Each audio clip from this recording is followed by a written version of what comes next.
ఈ లోపల బన్నీ సుష్కు నాతో డిస్కషన్ అండి.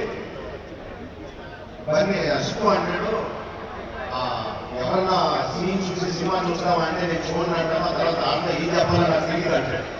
బన్నీ అంటే అవును కూడా నేను కూడా అసలు చూడలే, ఎవరైనా చూపిస్తే ఆతో ఎలా మాట్లాడాలో తెలియదు, ఫేస్లో మామూలు ఎక్స్ప్రెషన్ తెచ్చిపోద్ది అంటాడు.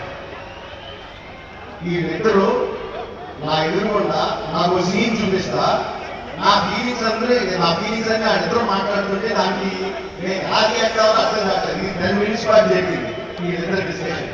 ఆ 10 minutes తర్వాత సుబ్బు నాకు సీన్ చూపించాడండి. Introduction scene of Pushparaj. ఆ సీన్ లో సుబ్బు మాట్లాడి తెచ్చుకోండి, ఆ సీన్ ఏం చెప్పింది చెప్పట్లా, ఆ సీన్ ఎంత బాగుందో చెప్పినాను అంతే. ఆ సీన్ చూసిన తర్వాత నేను ఒకే ఒక మాట,